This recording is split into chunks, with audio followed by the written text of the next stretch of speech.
In theory, I have a brother. He got shot up. The Satanist exposes how they actually worship the devil. And you should hear what happened when her friend pestered God to his face. Watch this. Lady walks up. I was a real Satanist. Got radically saved. Like, what did you do as a Satanist? One of the things is we used to purposely get pregnant and purposely get abortions to give God the middle finger because God is a God of creation. But one thing we always knew is that we could only give God middle fingers. We couldn't actually go toe-to-toe with him. She had a friend one time talking about God and how stupid God is, and then her friend goes, you know what? F God. You think I'm scared of him? We all act like we're scared of him. God was standing in here right in front of me right now. I would say, F you, God. All of a sudden, they saw an angel appear, took a sword, and stabbed the guy in his chest. Fell out dead. In theory, we knew not to test God, but in that moment, fear ultimately gave her life to Christ. If you know that God is... So, even the Satanists know not to talk that shit to my father. How come your preacher doesn't tell you? My father doesn't fuck around. If you want to find out, you're gonna fuck around. And if you fuck around, you're gonna find out. Now let's get back to this lesson.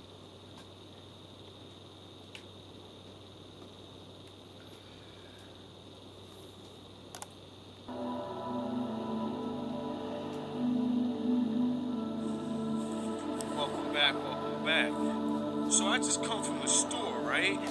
And I be taking different ways and going to different stores now because I know you niggas is dumb. So I'm coming, you know how I always come from that way, right? I come all the way from that block because I go all the way down that block to go to the store, right? And then when I start walking over here, I see a worker sitting in their truck in front of my motherfucking house. And I know she don't live here. And she's Kathy. Kathy is the old person that used to run everything, right? And then she retired. And her son got with some girl. And I know it's her because she told me her whole life story one day. Magically, when they put her on my route together, we had to dig out snow. And what she didn't realize is I was baiting her dumb ass for questions to figure out who she knows. And she told me, yeah, I'm Kathy's daughter-in-law. Yeah! What the fuck are you doing around a dusty, bummy-ass neighborhood like this? Why you downtown, nigga? You don't live down here.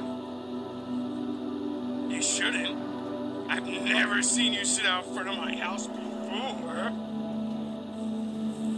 Welcome back. So I just come from the store, right?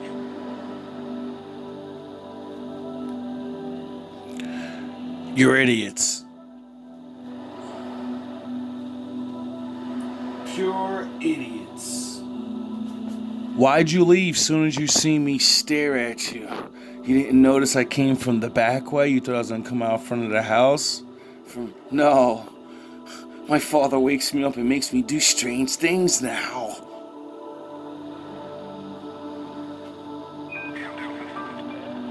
You're fools and babies. You're dealing with Batman. Were fierce in their effort and in their sheer will. This effort had to be balanced out by their surrender to the mission itself. In order to achieve anything that you want in your life, you have to have a balance between effort and surrender. Have you ever noticed how whenever you're putting in too much effort, you're trying too hard to get a particular outcome, it never really happens. But one day you just completely forget about it. That partner you've been trying to attract, or that business revenue you've been trying to chase, or the thing that you wanted so bad to happen in your life, all of a sudden you forget all about it, you give up on it. All of a sudden it just spontaneously happens by itself. As soon as you give up on it or sort of surrender to it, it just happens naturally by itself. This is the principle that the Knights Templar live by, and I believe this is one of the fundamental principles. And understanding effort and surrender and how to balance the both. Looking into my personal life, when I got started in my entrepreneurial journey, I remember getting into sales, and this was back in 2019. I decided to quit my full-time job to go all in on my business, my coaching business. And I remember in the month of May 2019, the stakes were the highest. You know, I had to prove to my parents, and I had to prove to others, and I had to prove to myself that I could supplement the income from coaching to replace my 9-to-5 income. I remember getting onto sales call after sales call that month, and every single call that I got on, I remember being so needy and so attached to the sale, and the prospects could feel that needy energy from me, and I put way too much effort in there. The more effort I put in, the more they were getting turned off. The more I needed the sale, the more they resisted, and that's when I realized what was happening. I was way too much in the effort and not too much in the surrender. I needed to surrender my attachment to the outcome. The outcome is not up to us. The outcome must be surrendered to God. In order to reach the sweet spot in any area of your life, you must surrender the outcome to God, or the higher power, or the universe, whatever you believe. The only thing you can judge yourself on are the efforts or the inputs that you put in. If you keep judging yourself based on the outcomes that you're getting in your life, you will always fail. You will always move up and down with the waves of life, because life happens in seasons. Sometimes you're going to have summer in life, sometimes you're going to have spring, sometimes you're going to go through a period of winter and bleakness and nothing's working out. What do you do then? You have to get detached from that. You have to unattach yourself from that. And the only way to do that is to find and strike this balance between effort and surrender. As soon as I did that in the month of May 2019, I was realizing what was happening. The following month, I did my first ever 8K month in June of 2019. In July of 2019, I did my first 12K month. And by August, I had my first 20K month in the business. And my deepest life goal was fulfilled. So that's the first, and I believe the most foundational principle that the Templars live by. Let's get to principle number 2. Principle number 2 is the principle of meditation. Now, this isn't your traditional sitting cross-legged like an Eastern yogi kind of meditation. Now, when the Templars spoke of meditation, they actually spoke of it differently. They always meditated and contemplated on the teachings of the Bible and their mission, meaning they always kept the goal top of mind, and they always focused on the teaching itself. Every single day, if you focus on one thing again and again, what happens? That thing is top of mind. Our minds have this mechanism called the reticular activating system. It's located in the subconscious mind. Whenever we focus on something, like if I ask you to think about a red car, all you can see is the picture of the red car. If I ask you, don't think about a red car right now, all you can think about is still that red car. You can't force yourself not to think about something, right? You can't resist something. You can only focus on content. That's how a reticular activating system works. Now do you see why I say, once you study the Bible long enough, the parts you're supposed to, how do you know what parts you're supposed to study? Oh yeah, 'cause you know what sins your stupid ass does. So you need to figure out who the fuck was sinning like you was in the Bible. Go figure out how he beat it. Go look at his journey. Go look at what it says about that stuff. And then you begin to want to fix yourself. And then because you do it, you mastered that part of the Bible. Now you can teach other people how to do it. You get it? This isn't a Sunday school, whatever they do. When I tell you to go look something up, it's for a reason. When I bring up my flaws, it's for a reason. When I say I can teach you to get over things, it's for a reason. When I say I don't make disciples and followers, it's because I make leaders, men, women, brothers and sisters.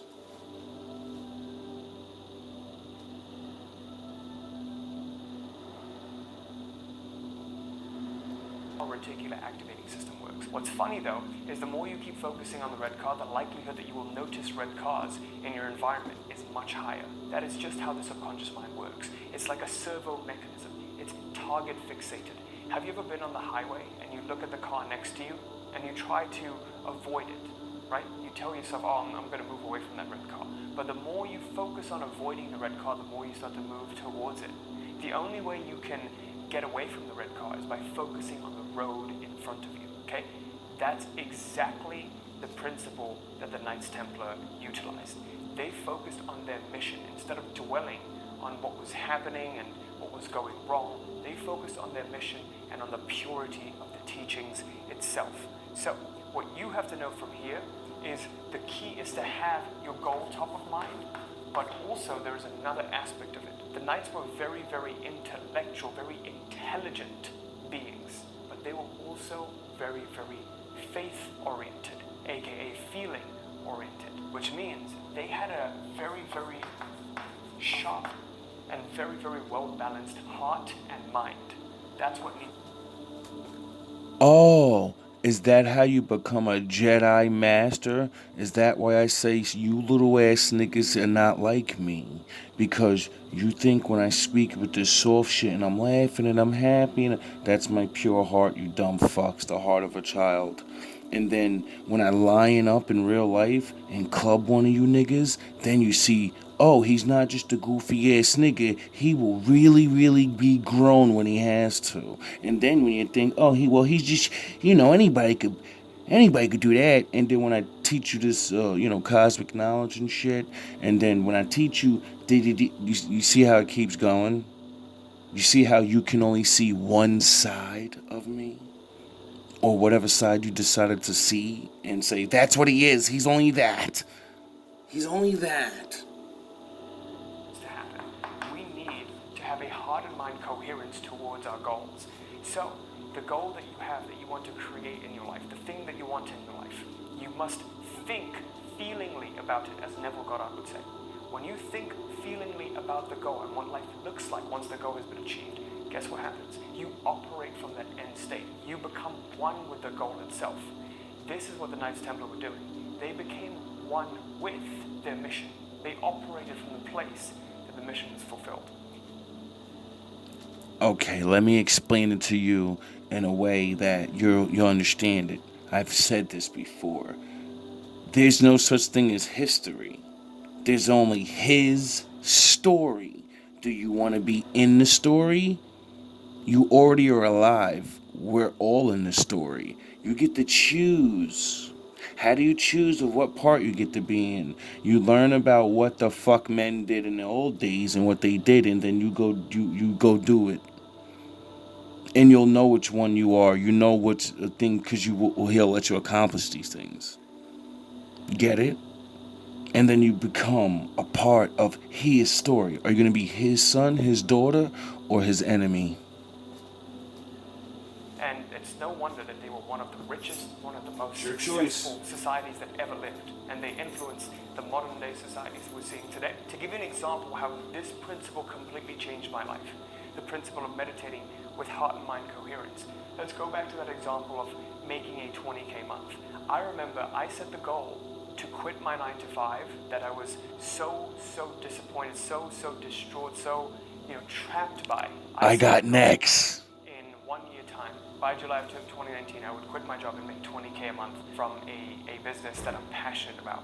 And I didn't fully understand how that would happen. I just knew what I wanted, and I felt really good when I thought about the 20K month. For me, the 20K month meant freedom, no longer needing to go into a job, being able to work from wherever I wanted, whenever I wanted. And that's what I focused on. I thought about the number 20K a month, and then I felt what it would feel like to be a 20K a month business owner and what life would look like, what it would bring. And the more I meditated on that every single day, I visualized what life would look like. Every night before I fell asleep, I visualized, I looked at what life would look like once I achieved it. And guess what happened? August of 2019, I actually hit that goal. It took me 13 months, not 12. It took me 13 months, but I finally did it. I had my first $20,000 month, and my life was beyond what I even imagined. So this is the power of what happens when you keep a singular goal top of mind. You prime your RAS with that. And the best way to do that is to have heart and mind coherence. So this is the second principle. The third principle that the Templars live by. Oh, so you have to have heart and mind. Basically, you have to fuse them. Oh, is that what I mean by I'm Vegeta and I'm Goku? Because Goku was all about love, but he fucked niggas up. And Vegeta was all about pride, And They fuse to beat the strongest enemies. So I wonder why I call myself Master Windu, controller of the light in the dark. Are you starting to get it now? When I'm Goku, I'm teaching y'all to love, be forgiven. When I'm Vegeta, I'm exposing y'all niggas' sins, exposing my sins, and telling everybody you ain't got no excuse. And when I fuse, I'm giving y'all life lessons like Master Windu and showing you how to use your dark and your light to become one, a better person. Was the principle of the divine feminine. But no, it's The all Templars just were make-believe. very respectful of the feminine nature of God. Okay, they revered the feminine side of God, and they saw God to be made, mankind to be made in God's image, and that included both man and woman. But they understood that this Now do you understand why I say my father is everything? He is the very force of man and woman. That's why he is both Alpha and Omega, the beginning and the end. The beginning of life is from a man, and then you come out of a woman, and that's the beginning of the end of your fucking life. The day you're born is the day you start dying. feminine side to God was infinitely powerful. Really, why this was because they were made to pledge chastity upon joining the order. Now, upon pledging chastity, they were not allowed to have any relations with females. They, in turn, had to channel that urge, that desire to have a relationship, that lacking of a feminine figure in their life to God, with connection to that feminine nature of God, which allowed them to stay more and more focused on their mission. In ancient yogic culture, they have a group Really? of brahmacharyas who are also celibate, and they're celibate for their whole lives, and they do not participate in any sexual activity or masturbation or even ejaculation of any sort. They are celibate for their whole lives. What this is thought to do is transmute that sexual energy into your divine purpose. Instead of losing that sexual energy through expelling it, instead, like a conduit, you channel it up through your higher chakras. So it's very, very interesting that they were taking the vow of chastity because it allowed them to stay more and more focused on their mission. But what I believe that allowed them to do is channel their intrinsic motivations and all the drive that they had into intention, into their purpose. This is Let me explain it on a simpler level. We have so many different things to learn, and we need our energy to build and do things, right? Your energy is wasted off of every single thing you do. Now, when we have sex and ejaculate, that takes a lot of energy off. That's time, that's energy, that's thought, that's all these different things. Now, if you eliminate sex, which is one of the man's biggest problems, well, then you are saving yourself a mass amount of power and energy and time that you'll be wasting doing that, and then you can go and do other things. Now, if you're doing things of the Lord, that would mean you're gonna be a little step ahead of other men because they have wives and shit and kids, so they can't serve the Lord like you can. actually in line with one of the oldest principles of Hermeticism, which says gender isn't everything. Everything has its masculine and feminine principles. Gender manifests on all planes, and by connecting with the divine feminine, they were able to transmute their sex energy into their divine purpose to carry out the mission. And the key for you is to understand how energy can be transmuted from one form to another. If you are someone who is perhaps highly sexual in nature, highly passionate, instead of thinking that's a bad thing, if you're someone who's angry, instead of thinking that it's a bad thing, I shouldn't be angry, I should be more peaceful, think, how can I channel this into what I want for my life? And I'm really angry today. I see everybody doing sins, and I can't stop them, because this is not the days of the old, and I'm not a cop. How am I gonna deal with this? I'm gonna go on camera and curse you motherfuckers out and teach you a piece of shit ass nigga and woman, and I'm gonna scream and bark in this motherfucker. Why? Because then I don't have to do it in real life. I get to go back and be Goku then.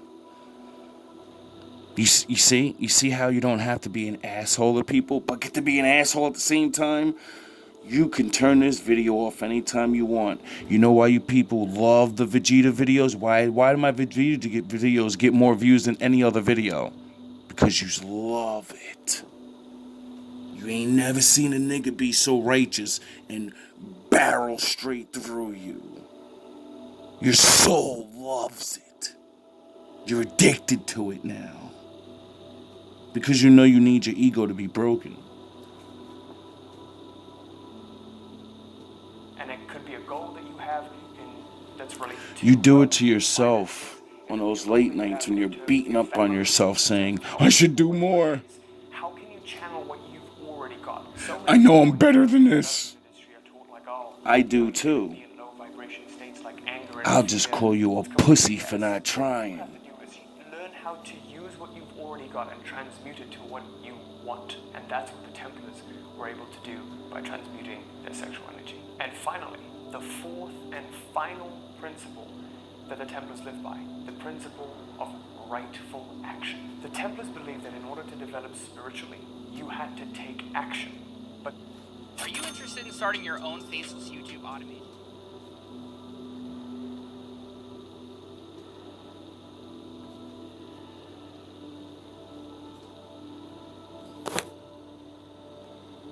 spiritually, you had to take action.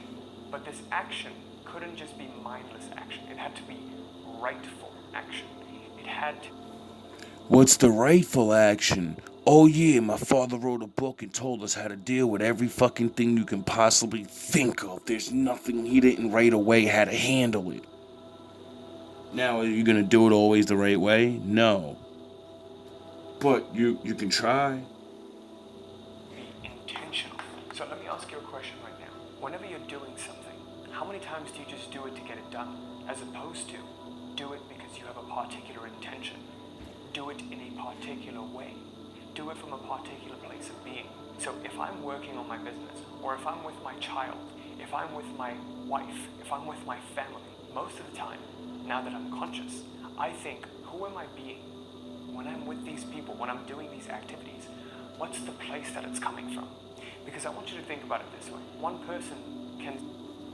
I'll make it simple for you. What he's saying is, if you don't judge yourself, because you want to be around people, so you judge yourself, and then you hold yourself accountable, and then you look in the mirror, and then you say, all right, do I follow these laws?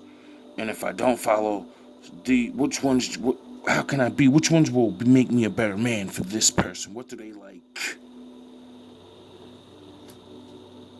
say the exact same line in two different ways. The example I always like to use is, if I'm talking to a person that I'm attracted to, I could say hi to them from a place of neediness, the intent of I want to take something, or the intent of I feel good and grounded within myself, and I want to give something. So in the former case, it would sound like, hey, how are you doing today? I'm trying to take something from them. But if I felt comfortable and good in myself and I only had value to give, I would be like, hey, how are you doing today? Nice to meet you. You see, there's two different... Now, what's one of my golden rules, fellas? Stop meeting women and just sleeping with them. Stop meeting women and wanting to go on a date. Find a woman where you can be nice to them just because. It's your obligation as a man.